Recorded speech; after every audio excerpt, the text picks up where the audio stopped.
नसीब का लिखा ए इंटरेस्टिंग स्टोरी।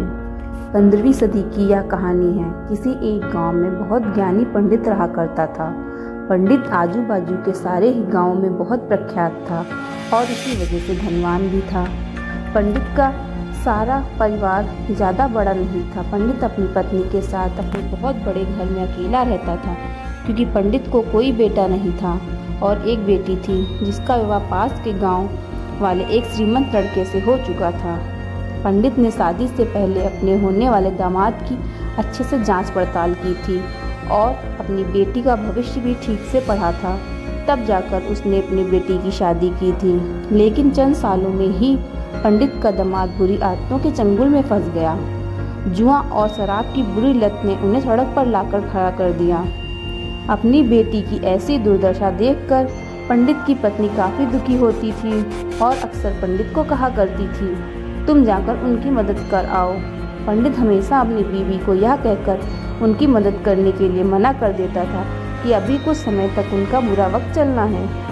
हम चाहे कितनी ही कोशिश कर लें, जो उनके नसीब में नहीं है हम वह उन्हें नहीं मिल पाएगा। पंडित की ऐसी बातों से उसकी पत्नी काफ़ी दुखी हो जाया करती थी और मन ही मन सोचती थी कि कैसा स्वार्थी पिता है, अपनी बेटी को इतने कष्टों में देखकर भी उसकी मदद करने के लिए मना करता है। आखिर भगवान ने जो इतना सारा धन धान्य दिया है उसका क्या करेंगे?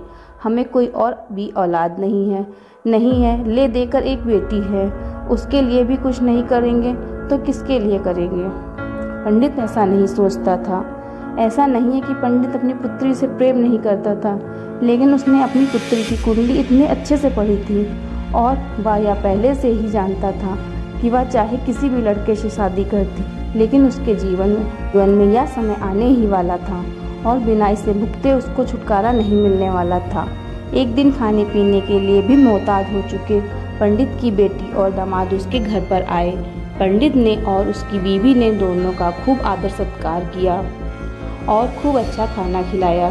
बेटी और दामाद की पंडित से सहायता मांगने की हिम्मत ना हुई, इसीलिए वह बिना बोले ही वापस अपने घर को लौटने लगे।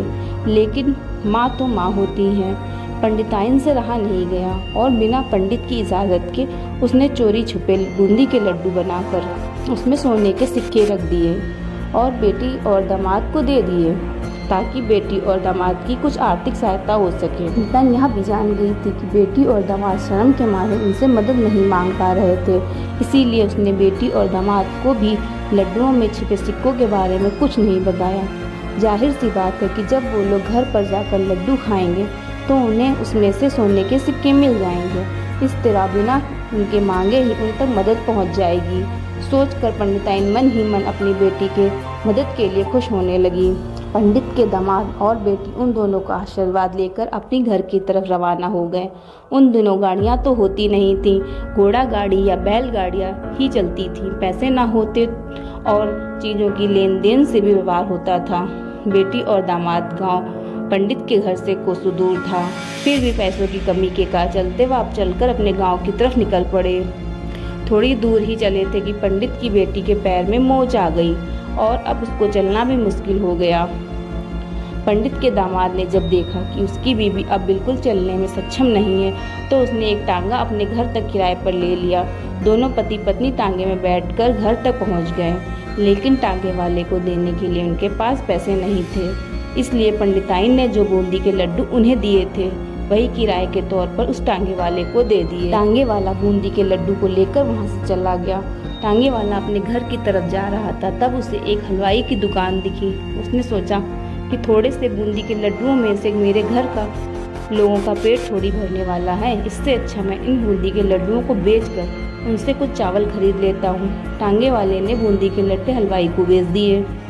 जिस गांव में वह हलवाई रहता था, उसी गांव में एक आदमी ने अपने घर पर पूजा रखी थी और उसी पंडित को उस पूजा के लिए बुलवाया था। पूजा में लगने वाले प्रसाद के लिए उस आदमी ने उसी हलवाई से बूंदी के लड्डू लिए जहाँ पर उस टांगे वालों ने बेचे थे। हलवाई ने भी उस आदमी को टांगे वाले से खरीदे हुए लड्डू पहले ही दे दिए ताकि वह खराब ना हो जाएं, क्योंकि वह नहीं जानता था यह लड्डू कब बने हैं। पूजा खत्म होने पर दक्षिणा और बूंदी के लड्डू लेकर जब पंडित अपने घर आया और खाना खाने बैठा तो प्रसाद में लाए बूंदी के लड्डू खाते वक्त लड्डू से सोने का सिक्का निकला। इस घटना को देखकर पंडिताइन की आंखों में आंसू बहने लगे।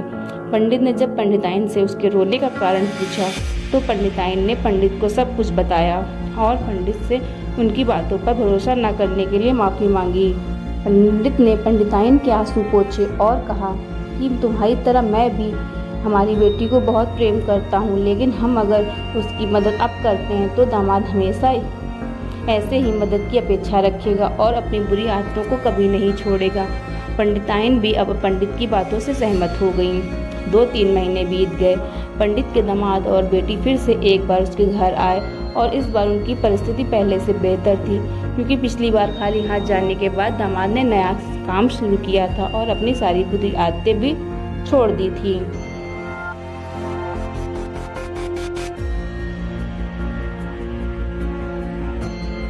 दोस्तों, नसीब का लिखा नहीं बदलता। यह कहानी आपको कैसी लगी? क्या आप भी नसीब पर भरोसा रखते हैं या फिर आप उन लोगों में से हैं जो अपना नसीब खुद अपने हाथों से लिखना चाहते हैं? कमेंट बॉक्स में आप ज़रूर बताइएगा। Please like, share and subscribe.